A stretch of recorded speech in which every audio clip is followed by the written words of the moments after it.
One, two, three.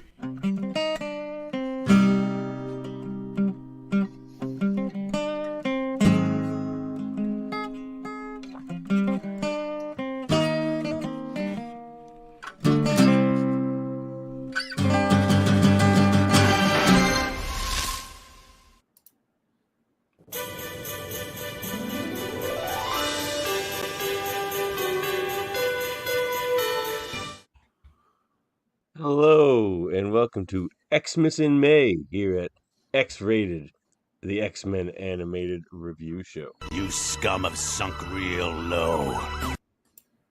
Well, we got to do what the order that makes us do, Wolverine. Don't worry about it. I am your host. I ain't no sewer rat babysitter. No, I'm not. I'm your host. And with me, as always, is my co-host. I thought I smelled sewer gas. Ouch. Mary Andre. And I am your host, Skellisto. I guess I didn't say that. I always forget that. I'm so worried about Skellisto every goddamn effects. time. Did I do that one before? No, I don't know. I probably did. I might have, but I like it. So let's make it a game for the X-Goons they can look up every time we accidentally reuse the same name, and then chastise us for it online. I think X-Goon Dan might know that one. He's into the names. Let us know, X-Goon Dan. All right. Well, how you doing, Andre? Fine. How are you? Not too bad. We were gonna have David Cutler join us tonight, but he's a little under the weather. This is the second time that he's canceled on us in a row, so I think we might have to go to Toronto and beat the shit out of him. I mean, that's just looks like it. I feel like we gotta give him the old maritime charm. You know what I'm saying? You do the beating of the shit, and I will do the charming commentary. I was basically going to throw you at him, and when he's busy pummeling you, I was going to snake him from behind. That was my strategy. I'll be the Gorilla Monsoon, talking about solar plexus. Well, Gorilla Monsoon was the actual wrestler of that famous duo. The other one was Bobby the Brain Heenan. So I don't think am I Bobby the Brain in this scenario? Gorilla Monsoon actually was a wrestler. That's true.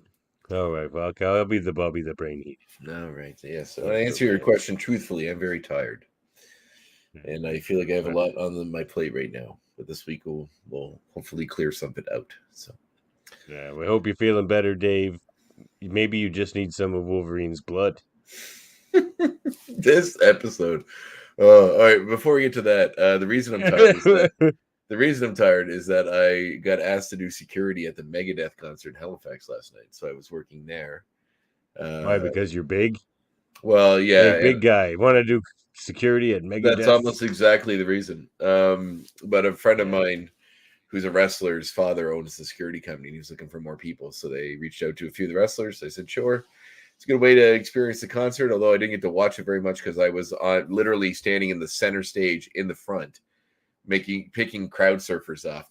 They came along. So there's like 30 of them. It was a lot of crowd surfers.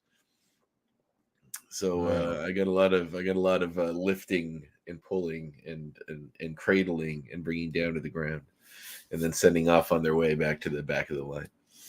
So it was a fun time, good concert though. I've never been a massive Megadeth fan. I've known them and I know some of their songs. I like them okay, but it was just seeing the passion of the audience was interesting. It was really cool. There's definitely some big Megadeth heads. Well, it's it's like any subculture. You see these people that connect on this thing they all love so much. It's like any fandom, really. Like X-Men, comics, whatever. So it's anybody that has that much passion, that much love for something, you can't help but feel for them. So it's and also relate because we all are passionate about something. So most of us, Andre, passionless freak. Well, that's certainly not me or you. That's true. Freaks, yes. I mean, but passionless, no. Passionless, yes, but passionless freak. Yeah, no. Yeah. This is a holiday here on X-Rated, being Xmas and all, a Morlock Christmas. Yeah, it's a shame this didn't pan out to come closer to Christmas time, which is 5 months ago now. Yeah, well, that didn't work out at all. But that's fine. People can go back and listen to this one, and this can become a holiday tradition. But We why don't should. we do something exciting here? How about that? It's if they come back to listen to this episode every Christmas, if they're looking for some Christmas cheer, they're not going to get much. This is a really bad episode. All right, so why don't we decide the winner of our contest right here, right Oh, now? okay. That could be exciting. Lay it on me. So we put it out there. Give us the coolest, most intriguing thing that could happen in X-Men 97. Mhm. And the winner will win a copy of Lady Sherlock, Circle of the Smiling Dead by friend of the show, Brooks Wachtel. I have my Oh, copy. Brookie Walk.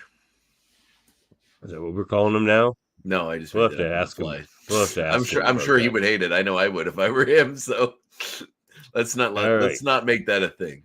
I All right, respect the number man too one. much to put that on.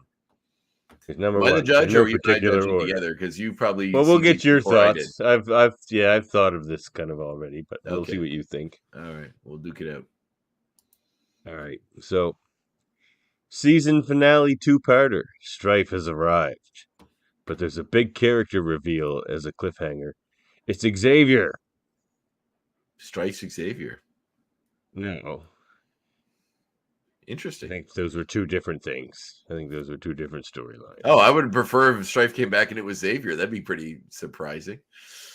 Anyway, okay, continue. Maybe that is what he means. That sounds cool. That does sound like what he means, isn't it? Okay, Strife is Xavier. Is there a That's comma there, nuts. or is there the Oxford comma? It's two separate sentences. Okay.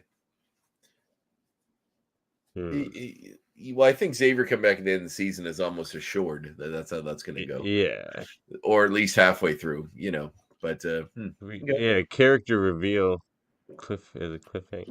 Maybe it does mean Strife. That's interesting. All right, next one. Rogue takes full advantage of the power suppressing collar. Has a baby with Gambit. The baby matures at an incredible rate. Full grown Omega level mutant by season 3. And is a threat to all human and mutant kind. This brings together all of our favorite heroes and villains to save the world from an X-child with every power Rogue has ever absorbed.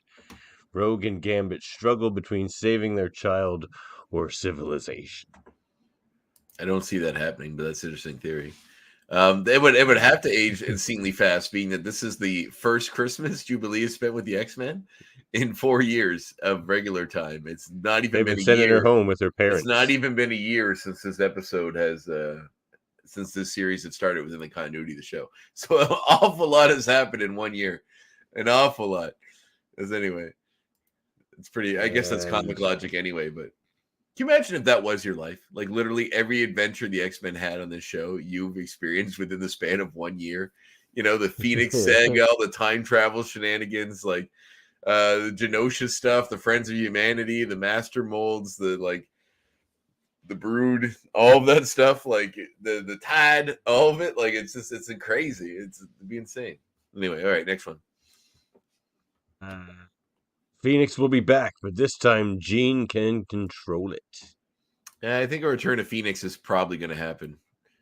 Yeah, it's likely so. So those are our 3 contenders. Oh, really? Can I put in mine? Sure, but you already have the book.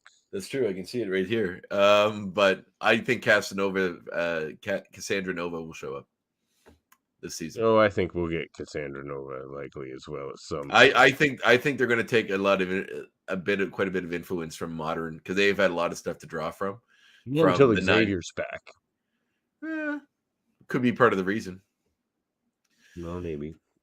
Anyway, yeah. So I would predict that, but if Xavier is if we decide that the Xavier as Strife one is the one, I like that one. I think that'd be interesting. I like that one too. Xavier as Strife is pretty hilarious. Yeah. I don't think it'll like happen, a cable clone. It's just Xavier in a sick helmet. I returned and I got this sick ass helmet. And a bit more jacked. And I can walk. He's just shredded. It's a miracle. It's like Dr. Strangelove at the end when he gets out of the wheelchair. Oh, my Fiona, I can walk. All right. Well, congratulations, top tier X-Goon, Ryan Jablonski. You have won a copy of If Lady that is your Sherlock, real Circle name. of the Smug. If that is your real name. Jablonski? It's a Yeah. pretty great name. Someone should write that down. I feel like in fiction, having a Jablonski character is a good idea. Yeah, actually, Ryan, you're disqualified for having a fake name. No, that could be his All real right, name. but it's just a... Don't just dismiss that. I'm literally just making a joke here. Don't take the man's prize away because of some stupid joke I made. All right.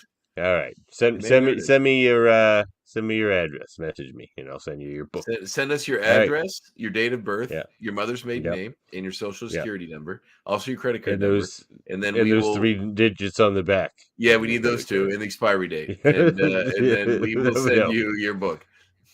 Only so that we can remind you when your credit card's about to expire. And also, do not check It's your the credit only card reason we balance for wanna at know least that. 30 days. 30 days of not checking your credit card balance will be important. It's all part of the process. Well, You that may be was fun. surprised. There may be more money in there. Who knows? Maybe somebody paid your bill. There could be. Could be. But you know what? We're also here to review Season 4, Episode 17 of the X-Men animated series.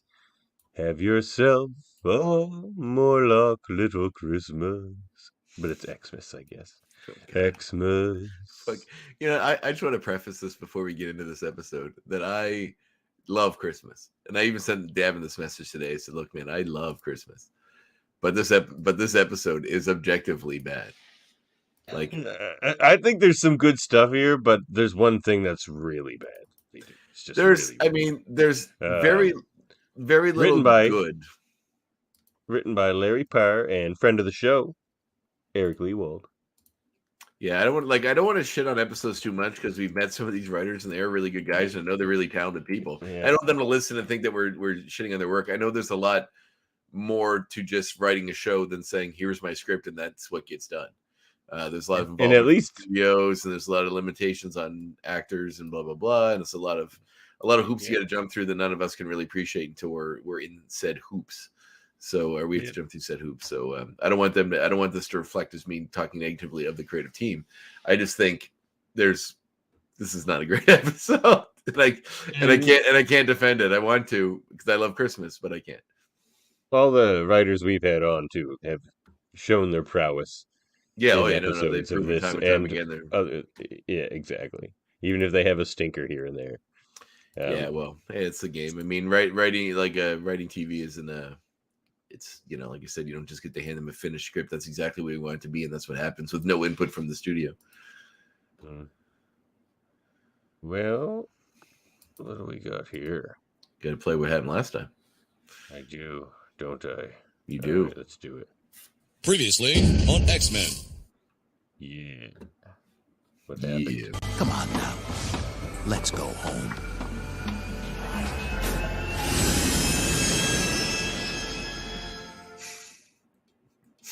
That tells absolutely nothing. It tells you absolutely nothing. There's not even a video for us to see it. So you just say B saying, let's go home. And that's it. I mean, hopefully there. Let me tell you what that tells me.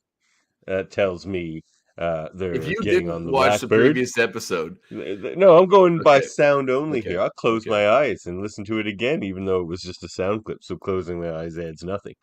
But I'll do it. That is true.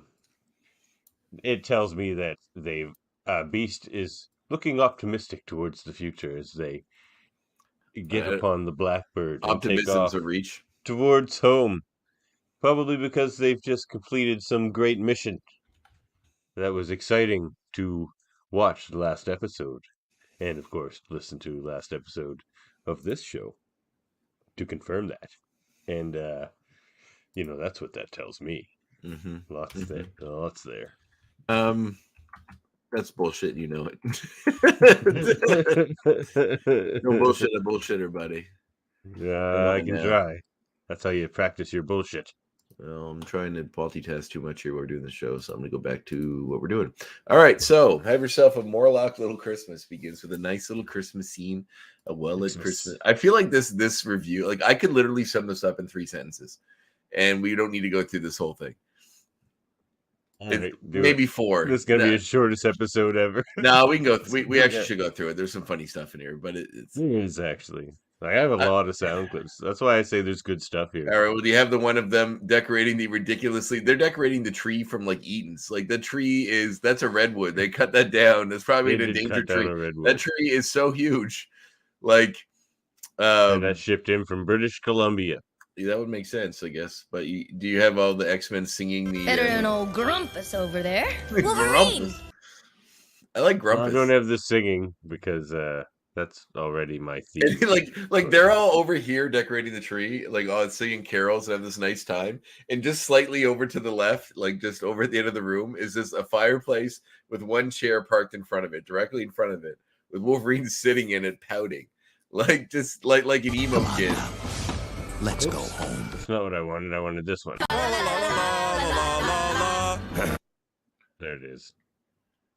That was it. And they're all terrible singers, I must say.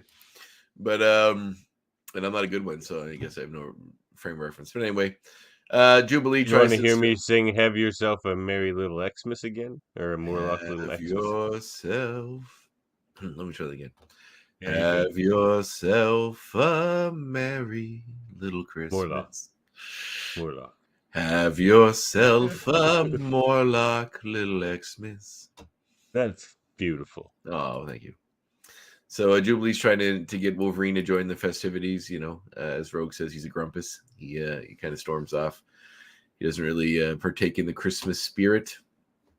However, the X-Men, remind us that this is Jubilee's first year with them, which is insane. Like I said, insane. It's the only X-Men special. So, so Rogue flies to the top of the tree so she can put her the star on the top. It's like a nice tradition. Then we cut to Gambit and Jean Grey, and possibly two of the most out of character, probably the two most out of character moments in the history of this show. Oh, I don't know. It's pretty maybe out of character. At what point is Jean The day you catch me singing Jingle Bells is the day pigs fly. Pigs are flying.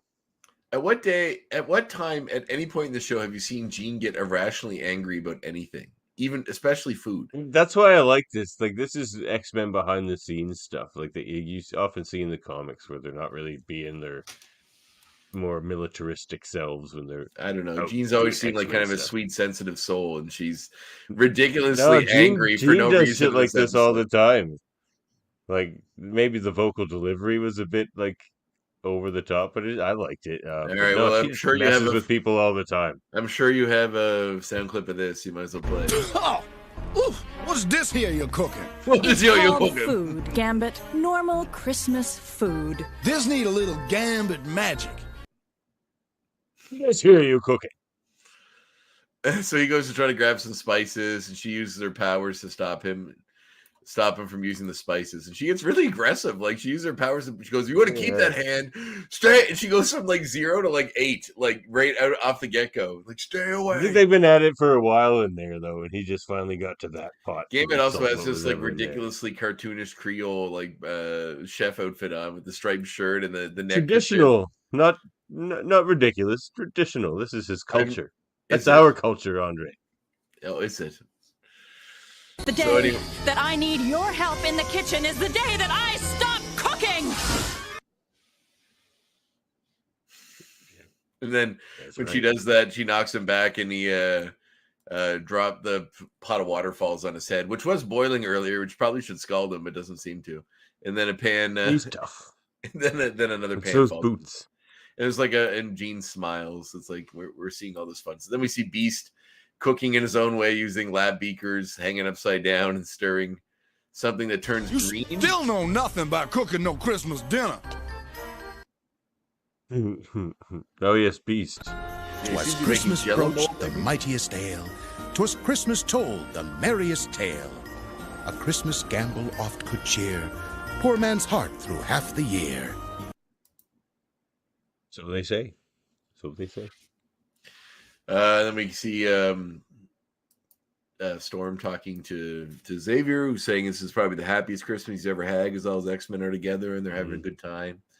But Storm seems distracted. She's not sure why.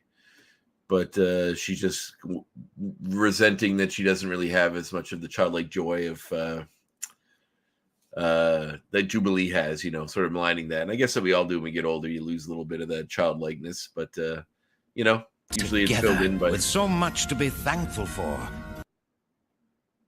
Us here at X-Rated, though, we don't lose that childlike wonder. No, we certainly do not. You butthead. Poopy face. Oh, poopy face. That's the worst one.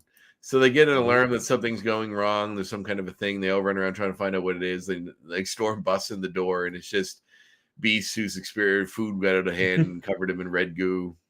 So what was that? Could we be under attack on Christmas Eve? I mean, on Boxing Day, fine, but Christmas Eve?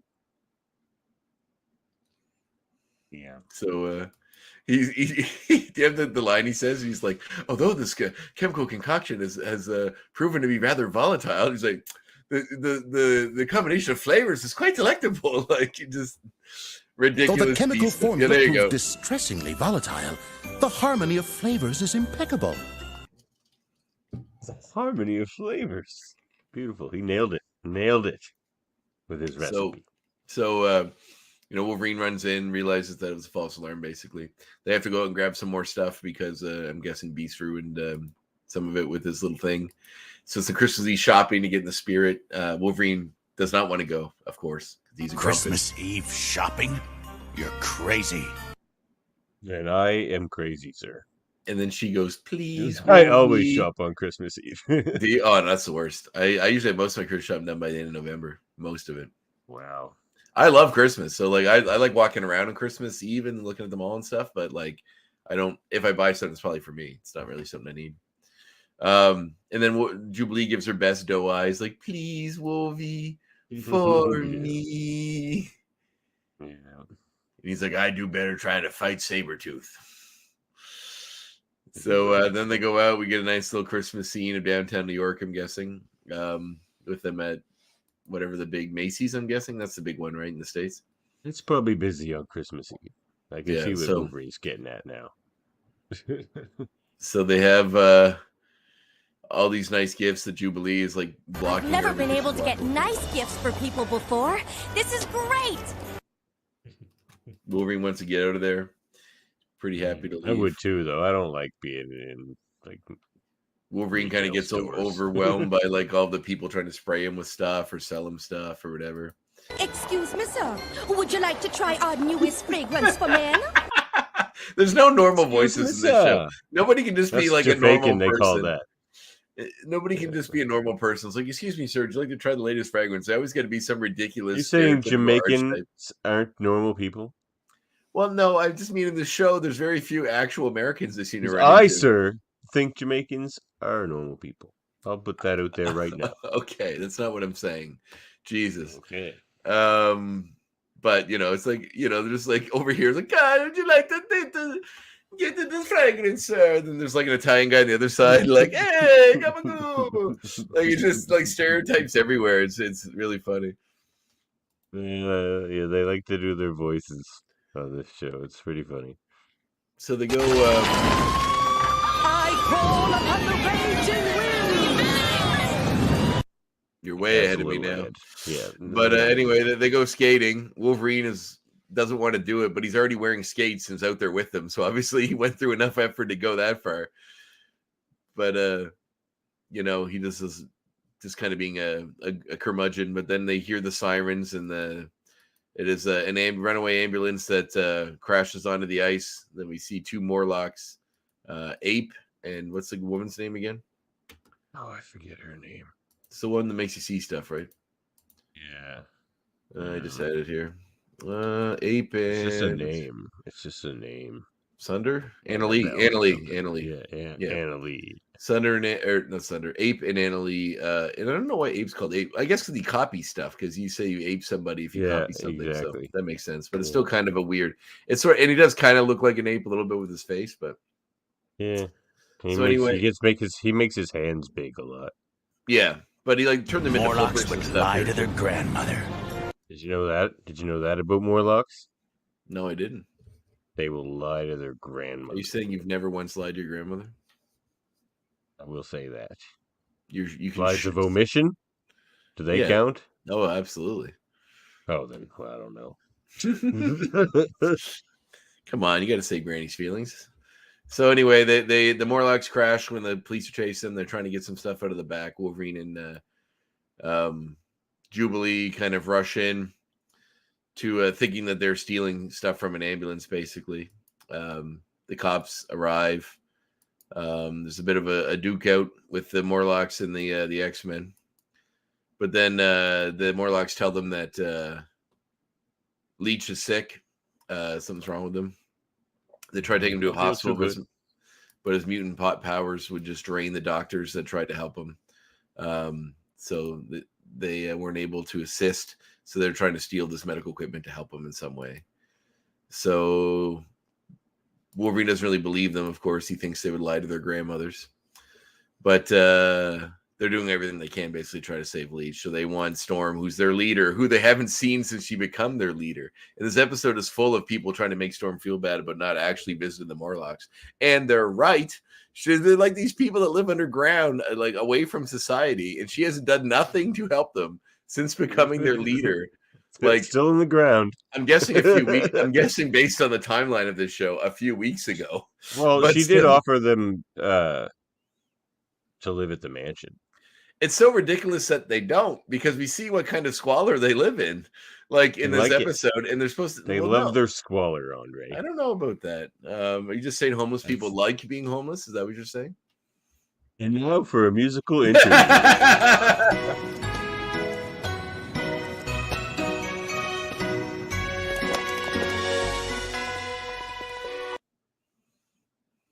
Anyway, I don't know what you just said before, so let's move on.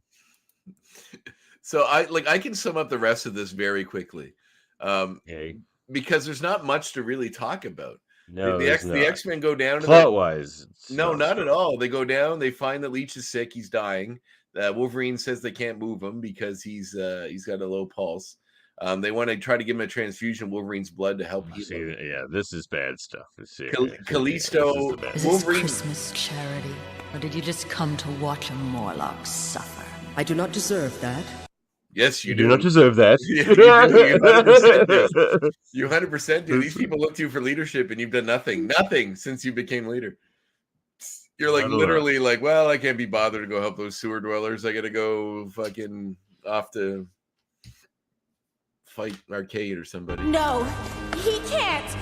Not today. It's Christmas Eve.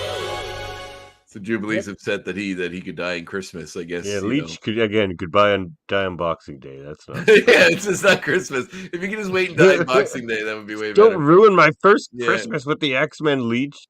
So they want to try to move him to the X Mansion. They can't. They want him to try his blood. Wolverine is oddly hesitant to help, even though like it's literally the least he could do.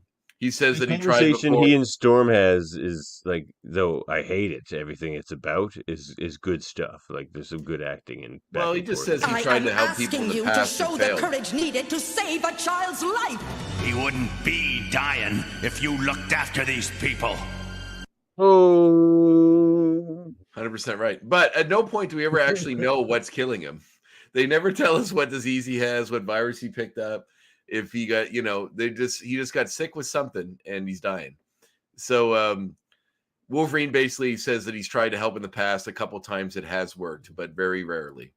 So they try that's awful because now it's just like, why do they not try this every all the time? Exactly. It's awful. They tried to recommend it with a line of dialogue from B. So they also. It's not enough though. It's not enough. They word back. Ask yourself, Logan, if he were your child, would you refuse? And also the idea that his child, he would probably get stabbed by him. Well, and like the idea that Wolverine really needs to be convinced this heartily to do something to try to save a kid's life. Like I know he's like a curmudgeon and kind of a sort of a bit of a jerk sometimes, but at no point in the show we ever seen that he's been not willing to help someone in need. I mean, that's his whole thing. On what he says there, the only reason they give from his point of view is that he doesn't want to see another person look at him in disappointment as they die. He's just like, they looked at me, 2 of them were fine, and the other 18 looked at me and then died. That's an incredibly selfish reason to not try to help somebody. It's not great. Yeah, So this is the part I anyway, hate with this. becomes a table that Wolverine can lay on, which is very That was pretty I funny. want this swamp rat out of my kitchen now! Stop it! You're both acting like children. He jumped ahead. that goofy little music is and there's like this ridiculous doe-eyed girl Mariana that's like this little reptilian looking Morlock with blonde hair and these massive eyes that is like showing Jubilee all around their area with their little. Don't give them spoilers. We already look at that. You just told him he's going to be all right. What? Yeah, you just showed a picture of Leech playing with a toy. Oh, you should have got there. You said you were summing it up real quick, so Well, I was pretty getting much some I just want to visual. point out this ridiculous girl character that they just throw in to like show Jubilee around the Morlock place, and she sees how shabby their Christmas tree is. It's just like a plant that's dying with a broken bulb hanging out of an old paint can, and we get this sort of she's touched by all this, and we see there's still more fighting between Jean and Gambit. They get word that they need Beast to come there with his medical expertise because they can't move Leech. Mariana says, "Look how beautiful this Christmas tree is," and being touched, Jubilee says it's the most beautiful tree I've ever seen. So anyway, they try the transfusion. Girls are the best. They try the transfusion, doesn't seem to work. Beast shows up, is checking on him, basically trying to figure out what to do next. But then it turns out the transfusion does work, and Leech does rally and come back to life. Please stay. You could have some of mine. Please. I bet you're hungry. Storm relinquishes ownership or leadership of the Morlocks back to Callisto. Callisto is now the one and true leader of all the Morlock people. Sorry, my negligence almost killed a child. Here you go, your old leader back. Goodbye. I'll never see you again. So the kids want the X-Men to stay and celebrate Christmas with them. Jubilee sends him the thought message, I guess, to Xavier explaining the situation. He says that he's happier that they're not going to be with him because he knows that they're doing something that's good, that they think is good for others. I regret that I was too blind to show you the compassion you have given Leech this day. I should know better than to question your heart. And kind of pretty much it. Warm up. Such a meal. Yeah, that's a good one. Gamma does not make TV dinners. Warm up. There's more to that line. I had it right here, which I thought was hilarious. What do you mean not eating? Gambit has spent days on this meal. My oyster loaves, my dough glacé. And then she's like, we could warm it up tomorrow. Was it cranberry glacé? Was it dough glacé? Or was it dough glacé? Yeah. Warm it up. You do not warm up such a meal. Gambit does not make TV dinners. Such a meal. No gift could have made me happier or more proud.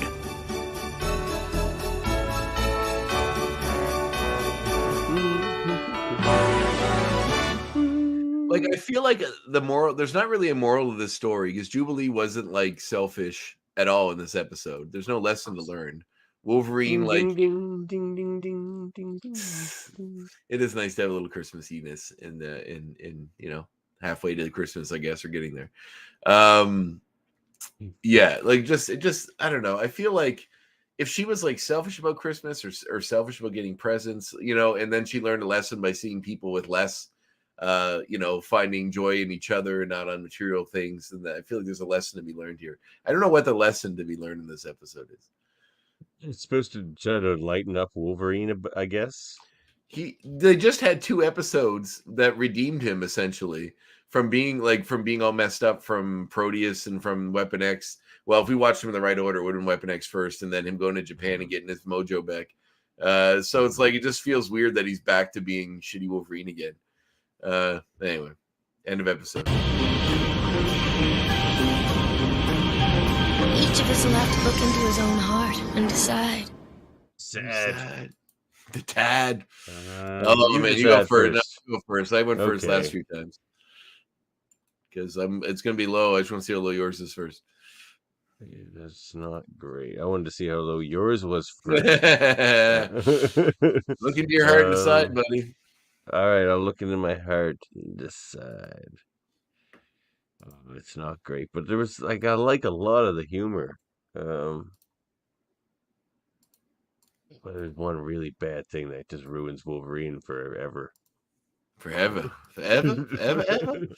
God, I'll give it a 6. Oh wow, that's higher than I would have given it. Yeah, I know, because I like the Gambit stuff quite a bit. This And honestly, the first third of this episode is pretty good. And then that Wolverine Morlock stuff happens, and it's a train wreck. I can't, in good conscience, sir. It's a 3 for me. This is a really bad episode. It's bad. It's real bad. I'm sorry. I don't want to be the grumpus here, but it's not a good episode. You are the grumpus. No, you are the grumpus. I could find nothing redeeming about this episode. Nothing at all. You didn't like the Gambit stuff? Well, like the beastisms? All the characters that there's the first 3 points is that. So I gave it a 3. I just like Storm's such a lovable, noble character. In the whole movie, the whole episode, they shit on her for not doing enough with the Morlocks. She has no defense because she didn't. But she doesn't even say sorry, I messed up. She's just like, okay, there you go. No, you guys go. Okay, we're moving on. I got something to say about that.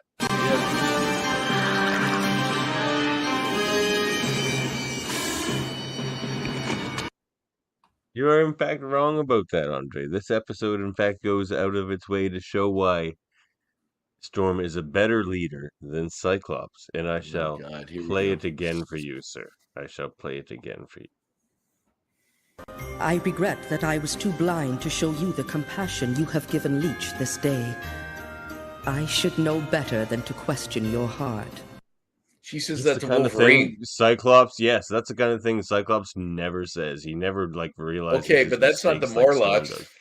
She said, I got mad at you, Wolverine. No, she's the best leader of the X-Men, not the Morlocks. Oh, that's Callisto's the best leader of the Morlocks. I think to be a good leader of the X-Men, you should be a good leader in general, and not just leading, an easy not easy, but a trained division of soldiers versus a ragtag group of homeless people. I think if you were truly a leader, you could rally those guys too, and maybe not let one of their young come close to death. She gave them a mansion. Yeah, well, they didn't want to go to the and mansion. They live in the sewer, and she's claustrophobic. It's not a good situation. That never came up once this episode either. No good, because I don't like when they lean on that too much. All right, well, that was my first X point, Defense of Storm, and why she's the best leader. What's yours? Jubilee is her outfit in this episode. It's kind of like a snow outfit. I'm also wondering if it's an alternate version of her costume. Did they shift her costume later? That one? Not this one. Later when she's out. Yeah, that one. Oh yeah, it is a snow outfit. But it kind of looks like Cannonball's outfit a little bit. With the white. Oh, his jacket and stuff. Yeah, the jacket and the white stripe up between. But in the 90s, everyone had one of those. I was wasn't sure maybe they changed the character slightly. It's rare we see her without the yellow trench coat on, so that might be what's underneath. I don't know, but it's funny how they've been mixing up the outfits in this later season. Well, it's because the episodes are in the right order chronologically, but the way they're animated is kind of all over the board. So, yeah. All right. Well, that was yours, eh? All right. Moving on to mine here. All right. Crap. Wrong spot. All right. There we are. Okay. Well, Grumpus, obviously a nod to Krampus. Mm-hmm. That is true. And Krampus, as you may know, is used to tag around with Santa Claus. They would, in fact, visit children on the night of December 6th. And St. Nicholas would reward the well-behaved children with gifts such as oranges and dried fruit and walnuts and chocolate, while the badly behaved ones only received punishment from Krampus with birch rods. Take that, you little bastard! If I was allowed to do movies past the age of this show, I would have picked Krampus for my movie. You can pick Krampus. It's all right. It's a great. I've just said it. It's apropos. It's a great movie. But I've just said I haven't seen it. I don't think. You should. It's great. Yeah. So Krampus been around a long time, since the 6th or 7th century. Pretty spooky stuff. December 5th is Krampus Day. December 5th is Krampus Day. I am asking you to show the Oh courage needed to save Oh my a God. child's life. He wouldn't. From Krampus? I'll do that for you, Storm. I will do that for you. All right. Well, back to you, X-Point. Well, sir. Gambit's food choices. Internet searches imply that dough glacé is like cookie dough. So that's like I can't find that being an official Acadian dish. However, oyster loaf is. It's a Louisiana meal. It's made of briny oysters, spinach, and sourdough mixed together. And sort of kind of looks like a sandwich. Louisiana thing. Could be. I mean, who knows? But it's an interesting looking food. I wouldn't mind trying it. It's been a long time since I had an oyster, but does that just mean dough ice? Dough glacé, yeah. It's like when you type that in, you get ads for cookie dough ice cream. So yeah, that's all that normally comes up. So I don't know if that's real food or if it's invented or whatnot. However, this oyster loaf does look interesting, and I would eat that at Christmas. So if Gamma wants to come over, check it out. I'd be on that. All right. Well, my next X point is a reminder to the X-Goons who may have tuned into our first ever interview on this show with Eric and Julia Lee Wald, who wrote this episode. Eric, he said the funny part about Cyclops' terrible voice is the fact that Norm Spencer was such a great singer and probably the best singer amongst all the great singers that are amongst this voice cast. So that's the joke. That's the inside joke. They made him sing extra bad. Really? That's funny. Yeah. All right. The kinds of cool little nuggets you get on our interview series. All right. This episode is so devoid of anything interesting that it's hard to find X points. So my next one is going to be there's very little. 25 X points for this episode. You do? Then you can have them all. There's very little use of the rest of the Morlocks. You only really see Ape, Annalie, Callisto, and Leech, and Marilee. But just seeing them stand around in the background is always kind of fun. It's like, it reminds me, I know I brought them up when I think we did the Morlock episode about the movie Nightbreed, which is just like a bunch of weird looking alien or monsters kind of hanging around in this secret civilization. So it's just kind of strange. There's like a dude who's melting off in the corner, kind of staring. Well, something's going on over here. Yeah, the Morlock design is kind of fun. I feel like, I don't know the comics if they ever went in a horror bend with the Morlock characters, but I feel like it could be mined for something interesting. Mm-hmm. I mean, the Morlocks are kind of like the X-Men's X-Men. Like the mutants are like the mutants of the humans, and the Morlocks are like the mutants of the mutants. So it's kind of like, I find them a bit boring because it's kind of played out in that way. Like the more interesting dynamic is the human mutant one, not so much the ugly mutant one. Especially now in later X-Men stuff where there's a ton of ugly mutants. Like the X-Men used to be all very pretty. Yeah, that's what I mean. It's like it's kind of like a hat on a hat. Like the idea of the X-Men is that they're being chastised by society for being different, but then there's like a subgroup of people that are chastised worse, because their powers aren't pretty or they don't look pretty. So it's just strange. It's almost like the difference between like, I don't know, like a minorities and like someone with like a disability. Like it's very strange. Like it almost seems like if the core is prejudice, why do we have to drill down that deep on it? I mean, they're fine characters, whatever you can, as long as you do something interesting with them, that's cool. But yeah, just weird. To me, Yep. A Yuletide brew. Oops. I could do that again. Oh my God. Tide brew worthy of Sir Walter's verse. And Sir Walter, of course, is Sir Walter Scott he's talking about in that quote he does. I was waiting for you to bring that one up. I'm sure you were going to. Yeah, and that's from a poem called Old Christmas Tide by Sir Walter Scott. The Tide? Oh my God, it's Old Christmas Tide. The Tide. Oh, we're going to tide over there. No wonder Gambit was in such a fuss.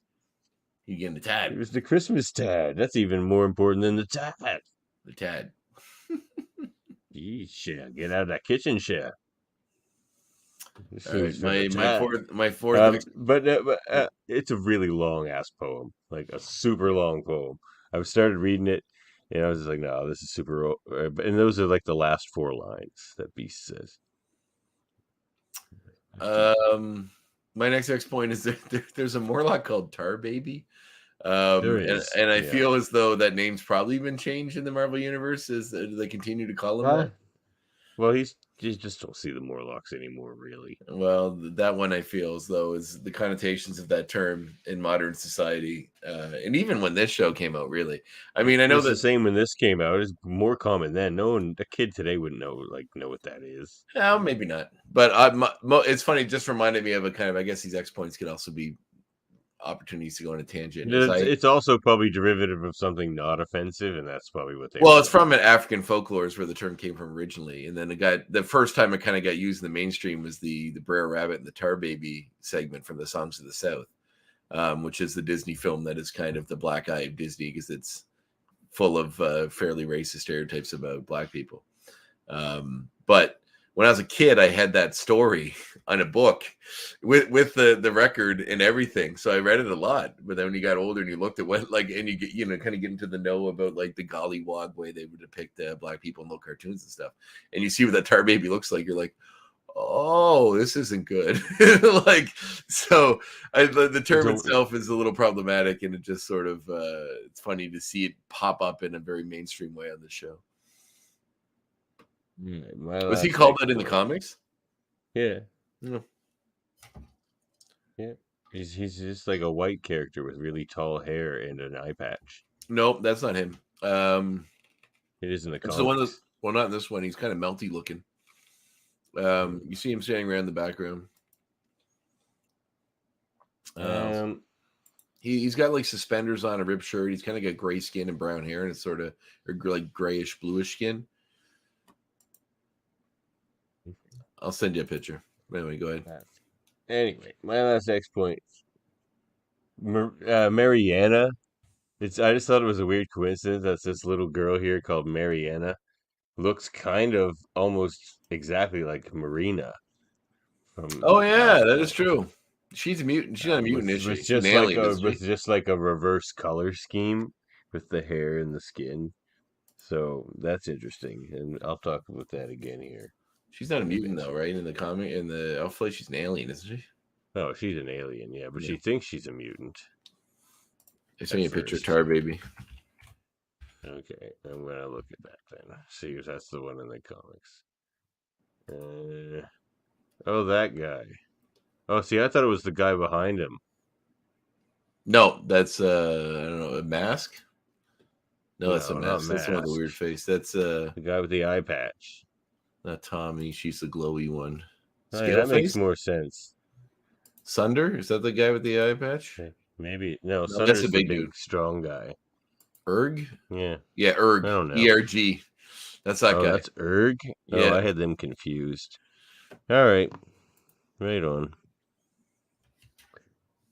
Cool. Well, yeah, that was my last X point. So what's your last X? Oh, God. I hate this episode so much. I hated this episode so much. It's hard to even this is okay. You don't love Christmas. You hate Christmas. Okay, I'm gonna roll this into my X point being this.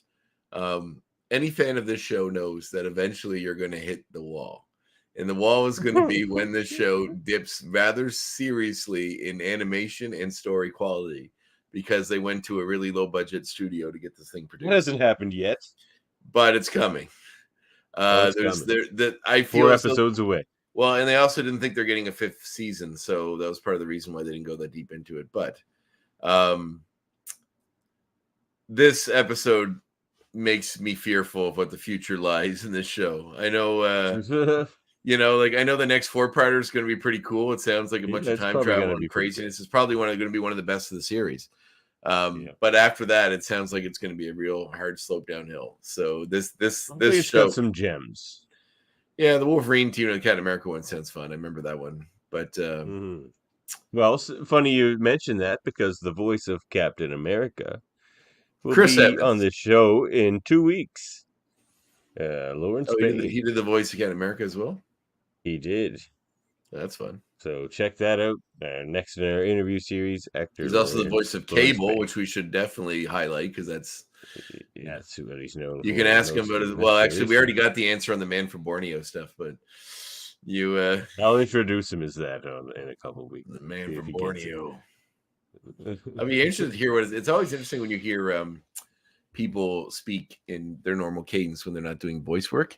Like I listen to a lot of podcasts, and one of the ones I listen to is the CBC radio show called Under the Influence. I listened to Under the Influence. So I listened to the podcast version. Tom Allen, was it? No, Terry O'Reilly. Terry O'Reilly. Yeah. So he the show talks about marketing, and but he in his last episode, Under the Influence. On his last episode, they featured an entire episode of another podcast called Canadaland, which is a new one. I listened to Canadaland. I'm going to start. It sounds really good, and it's them talking there's about a lot of good news exposés and stuff. Yeah, I know. And the guy that I don't know well enough to know his name, but he seems really they had a really good talk, and it was just like his voice just Jesse talking. Brown. Yes, his voice, and he had Mark Maron on his podcast one time too, and I'm a big fan of Maron's podcast as well.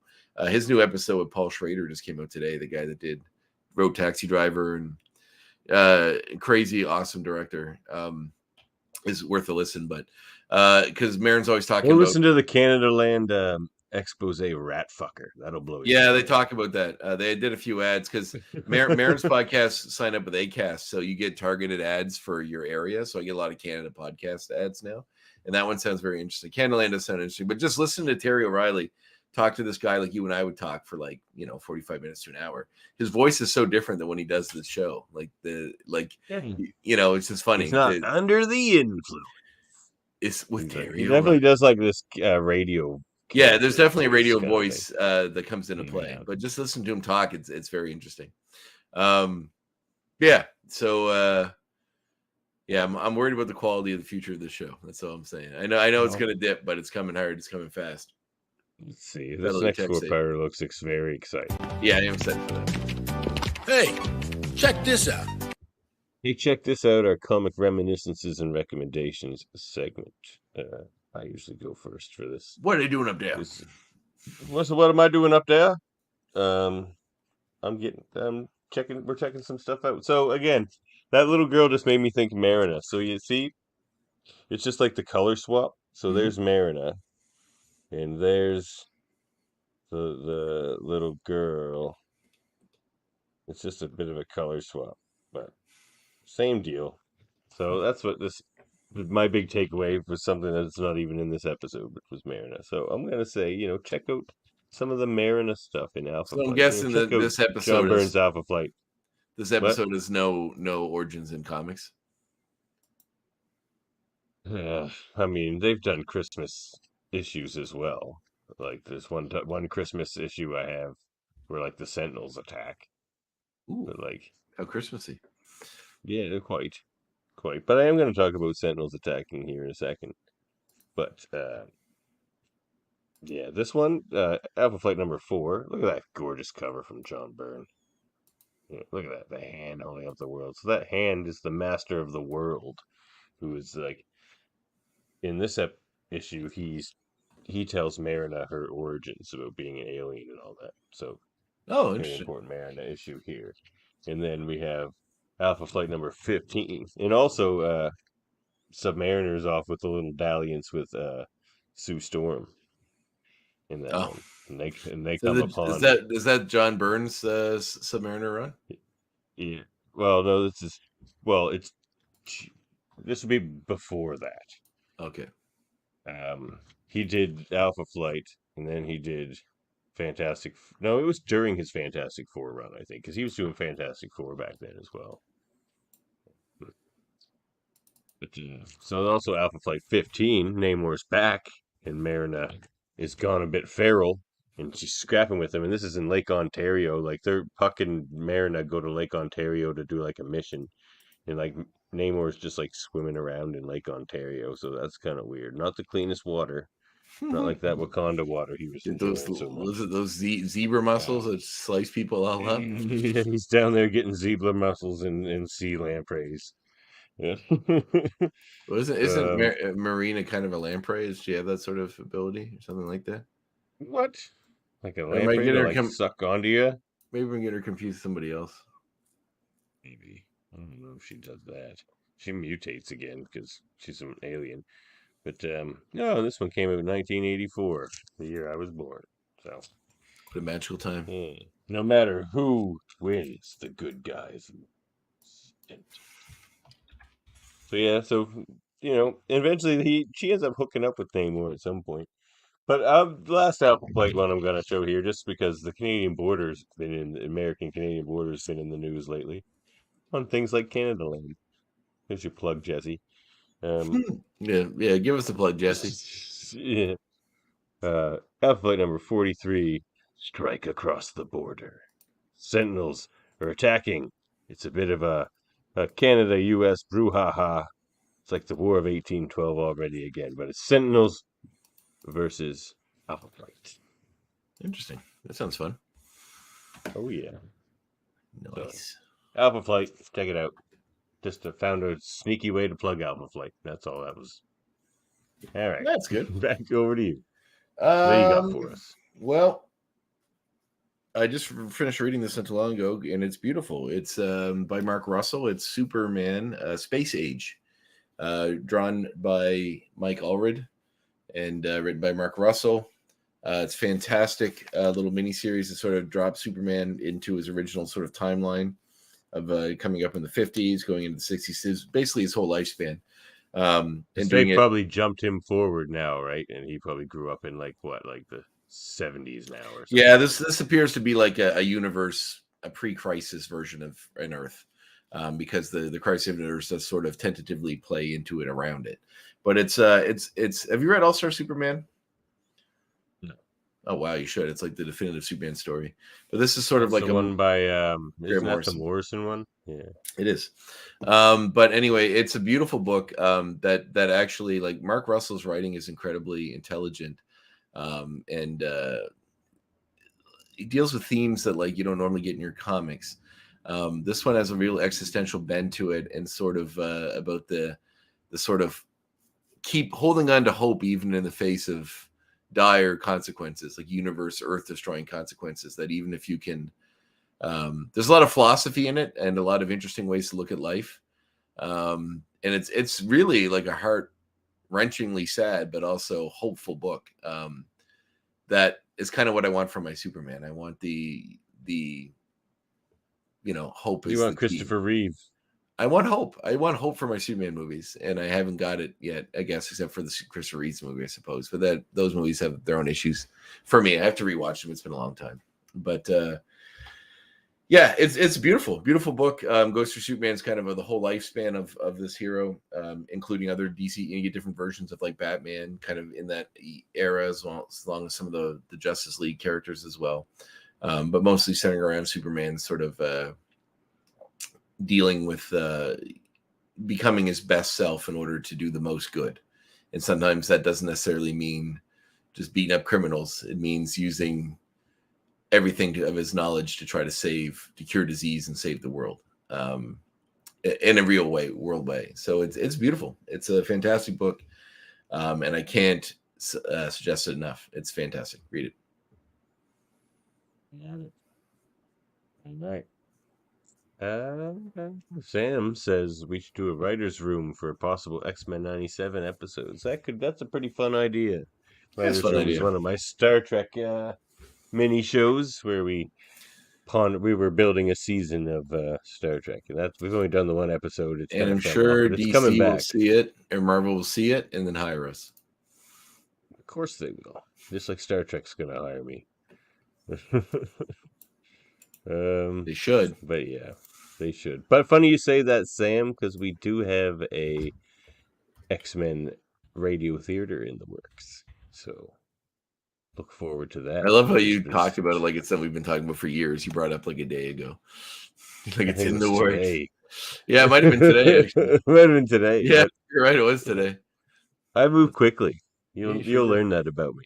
I do. I do too. Actually, this is the only way I can really navigate my life. Life is short, man. This is like you think of something, just do it and move on to the next. My kind of motto on that. Well.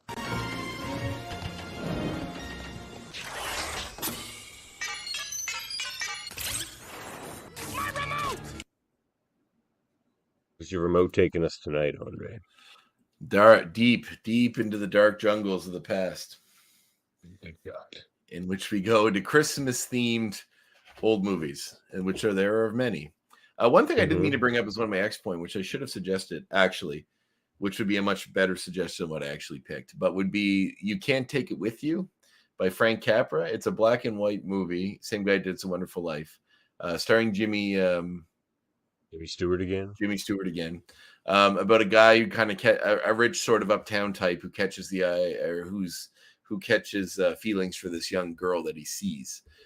He's trying to get to know her better and goes to meet her family. Her family are full of these loopy, eccentric types who, don't really have any money, but have a lot of joy and love, and dance and laugh and find, a great joy out of life that they shouldn't really have in his eyes because they don't have anything. And that story actually reminded me of this story very much. It's a very similar concept. It's not a new story, but it's actually a really heartwarming sort of movie. And if you like the feel of like the sacredness of It's a Wonderful Life, this movie has all of that as well. It's definitely worth watching. It's called You Can't Take It With You. But the one I actually picked was the Christmas horror classic, Silent Night, Deadly Night. Silent Night, Deadly Night. In which a child who witnessed his parents getting murdered by an insane guy in a Santa Claus costume represses all that rage, grows up, and then becomes that guy himself after losing it while being forced to dress as a department store Santa in the department store he works at. But if that's not enough for you, you can watch the sequel, Silent Night, Deadly Night 2, in which the brother of the first guy gets killed in front of his own brother at the end of the first he one. becomes the guy. And then he becomes the guy in the second one. And then he kills somebody, and then they become the guy. Oh, it gets even dumber. This one has a very famous meme where it says, "It's garbage day." There's a guy putting out his garbage, then he shoots him with a gun out of nowhere. It's from this movie. This movie is notable in a lot of ways. It's not great. But one of the most notable ways is that almost like 40 minutes of this hour-and-a-half movie are just clips from this movie. So if you're watching it, you're going to be rewatching a lot of this movie again. But if that's not enough, I hate when they do that. If that's not enough for you, you can go watch Silent Night, Deadly Night 3, 4, and 5 that all come in this delightful box set. The third one being you must be a very rich man that this is where you put your money, Andre. Third one, I don't have children. This is where my money goes. The third one features the comatose guy from the second one, played by a different actor, who has the brain in a jar, basically, as he's and he gets out of the coma and goes on a murder spree again. Clint Howard is in the fourth one, I believe. Legendary Clint Howard. I think it's directed by Brian Usna, who did Society, which is a horror movie I highly suggest, and Reanimator 2, Bride of Reanimator. And then we get Silent Night, Deadly Night 3, starring Mickey Rooney as a crazed toy maker whose toys kill a bunch of people. The notable part of this, which is hilarious, is when the first Silent Night, Deadly Night 2 came out, Mickey Rooney publicly chastised it, saying that making a horror movie about Christmas is horrible and using Santa Claus. And they gave him money. Yeah, and then many, many, many years later, when they did Silent Night, Deadly Night 5, they cast him in it, and he accepted the role. And that always makes you think of that. Money. That always makes you think of that delightful Simpsons line where they go, "How could you lend your name to such a shoddy product, Krusty?" And he goes, "They drove a dump truck full of money up to my house. I'm not made of stone." And they have Mickey Rooney in The Simpsons, and like, isn't that shallow? He's like, shallow. The only thing shallow in the movie industry is the music industry. That is good. Yeah. All right. Silent Night, Deadly Night. Check it out. 1 through 5. Diminishing returns. Ooh, we're back to Raccoon Gardening. It's been a while. Spring is here. That's quite a garden you've got there. I like the gasp after he says that. It's because she runs and hides. Baby does that all the time. You just show her something. He's like, "Look, here's a cookie." It's with the whimsy of children. It's a beautiful thing. She hasn't met Uncle Andre yet. She hasn't. Who have put the fear scare the fear of God, of God and nothingness in the abyss into her. That's right. I want to get that deep existential dread in there. Exactly. I can't wait. That'll be a good meeting. All right. So, cocoon gardening. Well, look, gardening. One of the best ways to enjoy your gardening, people, is to time the things you put into it, like whether that's veggies or flowers, or fruit bushes or trees. You want things happening all the time. So you want this time of year. It's early here in Zone 6B, where I am, and most of Canada. Zone 6B. Yeah, that's where I'm at here. What is the definition of this? Well, there are hardiness zones, and it's usually determined by like the mean temperature you get in the winter, like how cold it gets. Interesting. And yeah. So like we have like an average of I think like -5 or something. That's like for like really cold temperatures. It doesn't get like super cold for very long here. It's 6B. Anyway, so for early plants you want to get your crocuses in there. They're bulbs. You can put them anywhere. You can have them going through your lawn. Get rid of the friggin' stupid grass anyway. Grass lawns are a holdover, people, from when people thought it was friggin' posh to show that they were so wealthy they could leave their lawns their property unproductive. We don't live in that world anymore. It was a stupid, arrogant thing to do in the first place. Get rid of your lawns, people. Dare to do it. If your neighbors complain, tell them why it's stupid and why they're stupid for keeping a grass lawn. All right. So, get your crocuses in there. That's one suggestion for early flowers. Some daffodils. The deer won't eat them if you haven't have deer in your area. A personal favorite of mine is lungwort, a nice early flower. Gets pink and blue flowers at the same time. It's also called Jack and Jill plant by some people. Lungwort. It's got spotted leaves too. It blooms a ton too. You can just cut the blooms off. It'll bloom again, and it grows in like complete shade almost. You can put it anywhere. It's great. Lungwort. Bergenia, another nice flower for early spring. Nice pink blooms, glossy leaves. And, next to Bergenia, I like to put a little primrose. Get nice yellow flowers, and they can bloom at the same time. And they actually look similar. It's a cool little display. I take a supplement called Evening Primrose. Evening primrose is a native plant here in Nova Scotia, actually. And it grows, you find it growing all around the meadows and the woods and things like that, usually. It gets quite tall. You can eat the tops as well. Yeah, evening primrose is good stuff. Yeah, evening primrose. That's one I don't have actually right now. I should get some just 'cause it's a native plant. And also, get your early veggies and stuff going. Get your cold weather crops.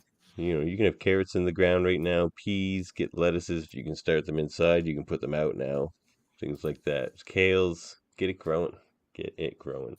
And we're getting close to June now. So now you can if you really want to get daring, you can put your peppers and tomatoes and squash and cucumbers and stuff like that out in your garden or out in your pots. And as long as you have a plastic dome kind of thing to put over them in the nighttime, they'll be fine. Yeah. Do that until a week into June. Then you can forget about the domes. That's cocoon gardening with Davan. That's your spring gardening. And don't mow. No mow May. Don't do lawns anyway, but definitely don't mow in May. Dandelions are the only useful thing in your lawn. Promote those dandelions. Is it wrong that I'm just like it to look neat, so I mow it? I'd like to turn it into something else. It's worse than wrong. It's offensive to me, Andre. I'm sorry. Well, if it helps. Lawns are stupid. Get clover in there. I bought a house that had it already. I would like to change it. We will someday. Get a bag of clover for $9. Seed that through your lawn at least, because clover flowers and the bees will love it. At least it has some use. If you have dandelions, leave them. They're gorgeous. No, I don't. I've been admiring the dandelions driving around lately, and you just see some mowed lawn next to it, and it just looks dead and disgusting. Man, it's just like in watching somebody do it, you're just like, I'm just watching somebody just destroy bee food for no reason. I'm just like, yeah, Well, well, like fuck the bees, I guess. Like, oh man, lawns my frustrate whole me. backyard is a giant field that's full of flowers, like Good. full of See, that's the flowers. good thing, man. That has use for the world. Oh, I know. Unlike Believe this me, I know. freaking arrogant monoculture lawn bullshit. And now even worse, people are putting fake turf lawns down. That's even worse than a monoculture lawn, other than the fact that you don't have to like throw friggin' fertilizers around constantly that run off into lakes and cause algae blooms. Look, this is my cause, people. I'm an environmentalist. It's very passionate. I am the name in sustainable landscaping. So anyway, what's next? Now I'm all worked up. He's all angry. And, He's got the rage. Man, this is my passion. That and Star Trek and X-Men. Want to play a game? Is this like Saw? Am I gonna have to cut my eye out in order to escape? Only if you lose. Okay. And do you get to cut your eye out if I win? That's what I want to happen. No, there is no reverse prize.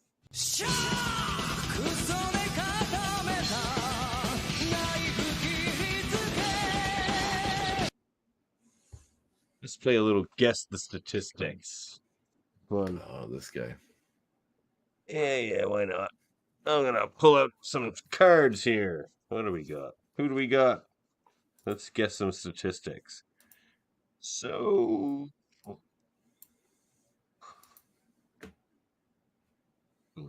feel like we've probably done him before. Let's do a fun one. Here's a fun one. Just because we're doing holidays. It's Christmas. How about Halloween? How about Dracula? Okay, I like it. All right. Strength of Dracula. From 1 to 7. 5. I was gonna say 6, but I went with 5. I'm on 4. All right. You're overestimating Dracula's strength here. He's a big dude. I am Dracula, Prince of Evil, Master of the Undead. Intelligence. 4. Yeah, 4. He's pretty smart, for sure. Energy projection. 0. 1, you're right. Oh yeah. There's no 0. Yeah. I love how like you can still have 1, you don't have any energy. Like what are you projecting? Just negative emotions or something? Like yes, yes, or your aura, if you believe in that sort of thing. Mental powers. 0? Oh no, he can like control people's minds and stuff. Yeah, he totally like can. 3? He totally can. 3? 5. Oh, okay. I think it'd be that high. Yeah, he can do a lot of shit like that for sure. Fighting ability. 2. It's not like he's a martial artist or anything. Or maybe he is a martial artist. He's I very guess so. old. Yeah, well, when they kind of revamped him and put him in like, didn't Wolverine fight him for a long time? Sword fighting. Yeah, like he does use swords in a lot buddy. of different takes on the character. Hi, Lebowski. You got to make his presence known. There's one of my boys over there. There's one you don't see very often because he's the skittish one. I'm surprised I didn't see the little one behind him. She follows him like he's the Lord. She's like her skeleton. Over there. That's not arcade. Sorry, buddy. That's Parker. All right. The new little one follows him like he's God. Like she's obsessed with him. That's very cute. That's very cute. All right, here's a good one. Sauron. Oh, Sauron. Okay. Sauron. Yeah. Sore baby. Right. That's like to call him. Intelligence. 4. No, wait. I feel like we may have done this before. I think but anyway, we may have. Strength. Yeah, we'll skip this one. I think we did him before. Yeah. Probably the episode he was in. Yeah, likely so. Oh, here's one. Interesting. Emma. Ooh. Okay. Emma. Strength. Best displayed in Wolverine Origins. She had her best representation there. Oh my God. What the hell? Go to hell and you die. You go to hell and you die. What strength? Yeah. 1. 2. 2. 1 is like unfit. 2 is like fit. Okay, 2. Makes sense. Yeah. Intelligence. 4. Yeah. Energy projection. She just turns to stone, right? Or ice. She doesn't really, not ice, This but is like before diamond. that power boost. She didn't do that back then. But she has These telepathic cards are from powers, right? 1992. Oh yeah. But energy 4. projection I'll and say mental 4. powers aren't the same thing. There's a Right. mental projection category. Are we on? We're on mental. Oh, we're on energy projection right now. Yeah. This is 1. Yeah. Okay. Mental powers. 4. Oh man, 6. She's like more powerful than Charles. Really? Yeah. Isn't Charles an Omega level mutant? Yeah, so is she. Yeah. So is Jean. The telepaths usually are. So is Quentin Quire. I don't know about Betsy. Yeah.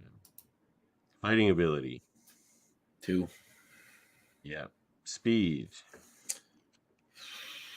2. Yep. I'm looking for a certain character that's kind of. I don't know if I'm gonna find him.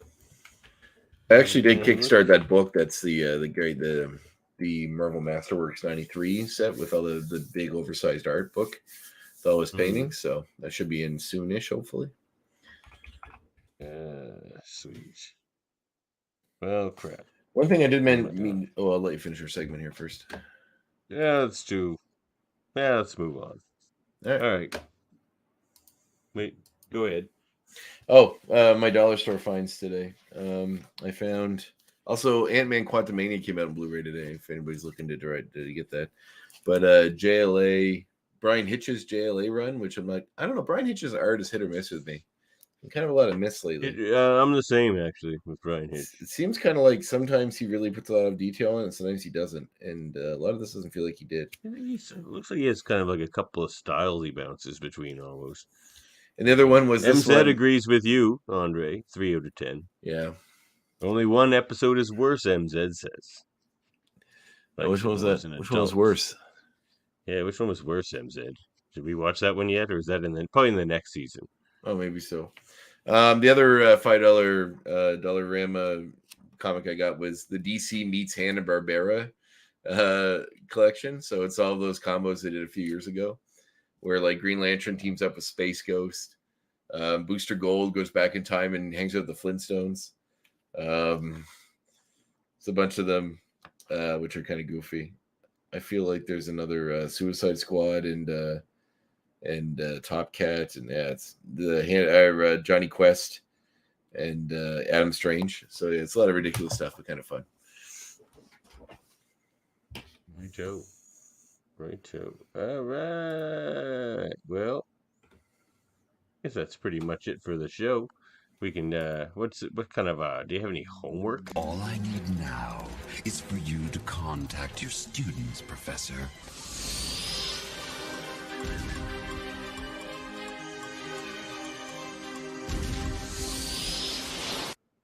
Contact him. Well, see what they're doing up there. What you're doing up there? Your homework is cooking in there. My oyster loaf. So your next your homework is smoking in there. Your homework is to watch the next episode of season 4, which will be episode 18, Beyond Good and Evil, part 1 of 4. And then the brief description says, in 3999, Apocalypse tricks Cable and steals Cable's time device. So you know what? Go back and check out the filmography and TVography of Lawrence Payne. Go check out some of that too. He's done a lot of voice work, a lot of cool stuff. A lot of acting too. Like he's been in a lot of shows. This is quite the extensive stuff to go through. Good homework. All right, support the show if you would like at patreon.com/X-Men Review Show. You can contact us at xmenreviewshow@gmail.com and follow us on YouTube, Facebook, and Twitch. You can find our audio-only version wherever you get your podcasts. And please like and review, subscribe for Lebowski's sake. For Lebowski. And a proud member of the United Federation of Podcasts we are. And we have many, many podcasts here in our United Federation. Mm-hmm. Tis a Bonnie Federation. Fairly Bonnie. Just hold up a movie podcast tomorrow night. We're talking about airplane movies. Ooh. We're talking about Airplane and Air Force One and what is the other one? The Wind Rises, I think it's called. It's an anime. I haven't watched that one yet. I'm gonna have to cram that in tonight probably or tomorrow before the show. The Wind Rises? Yeah, Murphy's pick. Okay. It's about airplanes. It's definitely about airplanes. I saw the trailer. You didn't pick like, Porco Rosso. Looks to be about like early aviation, like Wright brothers sort of stuff, but like maybe in Japan. It's the highest grossing Japanese film in Japan in 2013. Yeah, it looks half interesting. I think I might like it actually. Super Mario Not if Brothers there's a baby podcast. in it, you won't. Not if they use it as like some plot device, putting it. I've never seen Tokyo Godfathers, but you really, really hated that movie. Man, they just fling a baby around out windows and through cars and like. It's not a real baby, David. It's a cartoon. But that's not entertaining. The movie was dumb. That movie wasn't completely awful, but I didn't really like it. Have you ever seen the movie Dead Alive? Yeah, what? The Peter Jackson movie? Yeah, oh yeah. It's also got another name, right? It's like Brain Dead. Yes. And did you enjoy that movie? Man, it was a long time ago. It's fantastic. Since I've seen that. But it's got a pretty. I watched it on like Space or something. It's got a pretty prolonged scene where he's trying to like take the zombie baby out to like to the park, and then ends up. I remember all the ridiculous bashing it against like walls. Yeah, it was so good. That movie is fantastic. Yeah. Peter Jackson needs to do another one of those again. I would love that, or at least re-release that in 4K or something, because it only has a shitty DVD release and it's hard to find. I'm excited for the next four. Yeah, man. Too bad we break it up in the middle for that. We have to break it up in the middle for the talk with Mr. Bain. Oh, that's not unfortunately. That's no, it isn't. Very excited for it, but there will be because it's a cable story. So, and hopefully we'll have Adam Gorham on for one of those final episodes. There. Did you confirm that yet? No, I'm busy, man. I can't send messages. It takes too long. I need to know these things. I'm a man with the plan. So, get on that. Get that out for me and the X-Goons. We count on you, Andre. Yeah. I mean, mostly we count on me, but it's a little bit we count on you, like doing cool posters like this one. Well, the Mary Made Her Marvel Society. We just talked about Guardians 3. Andre and I talked about a little bit of it last week because it's a great movie. Check it out if you haven't seen that. Trivial Debates. We recently did a Mother's Day edition. I won't spoil how it went, but I competed. I brought the heat. And also, I competed against Eamon, my cousin, who has Eamon on track. I think he's going to review, what's this next one? He's got one coming up here. Did you guys do Green Day? How did that go? No, we didn't get to that one yet. He's had other guests on. He wants to have me and his father back on. But he's getting... to do the Green Day episode? More various guests. No, he didn't do that one yet. He just recently did... do you get to pick the album you listen to, or does he? You do. If you're a guest, you bring an album. Why did you pick the Green Day one? Because you didn't. I didn't. About it. He wants to reverse it on us. I brought Robert Johnson onto that show. Okay. And he's just like, well, now you maybe listen to Robert Johnson. I'm going to make you listen to Green Day, kind of thing. And so that's also the hell. But Eamon's favorite thing is Green Day. I think he really likes Green Day. Yeah, so they're not a bad band. Not my favorite, but they're all right. I'm a Dookie guy. If I'm going to listen to Green Day, it should be Dookie. And also, Live Long and Podcast. We have many Star Trek themed things. Deep Space Nine at 9 will be on Thursday. I don't know if that's just this week or if that's regular change. Check that out.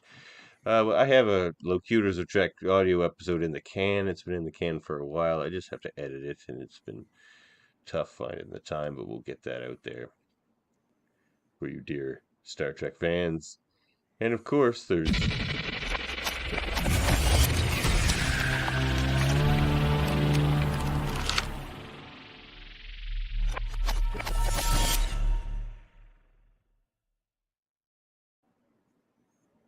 With the Graphic Histories podcast. Yeah, we're closing in on our 100th episode. We got our 99th coming up this Friday. And actually, I sort of half teased who my guest is already this episode because it's Mark Russell, the writer of Superman Space Age. Also, if one comic I highly the suggest, crackly mic there. Continue. I have a crackly mic. Yeah, it might be hitting your beard or something. I don't know. It's not because it's right here. Oh, weird.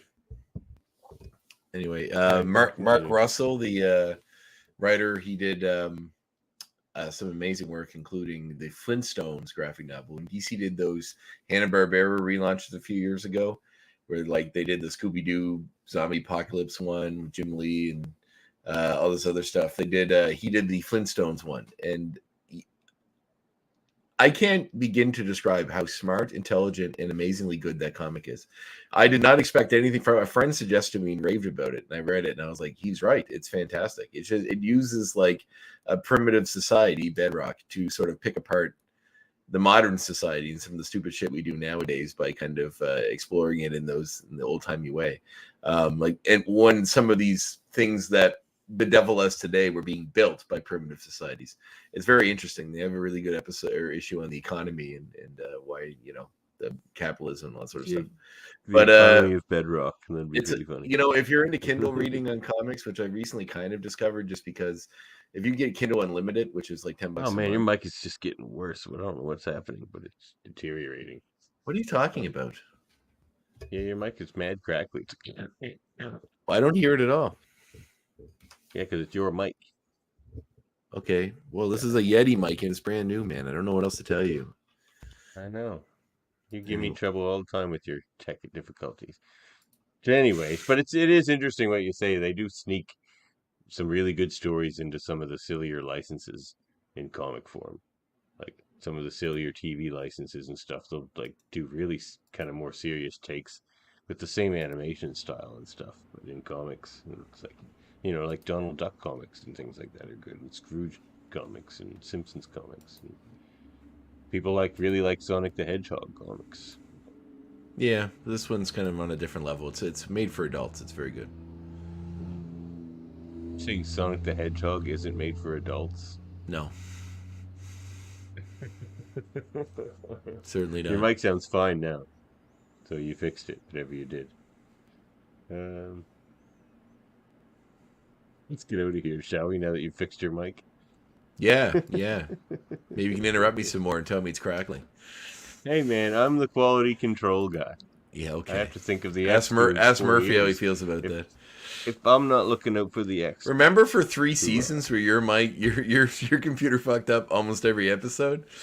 Yes, and it haunted me. It kept me up at night, and I did everything I could to get the Federation to buy me a new computer. Yeah, I was part of that, so you're welcome. Thanks. All right, let's get out of here. I've said one too many times this. All good. Yeah, watch the next episode. Have a good week, and look after each other.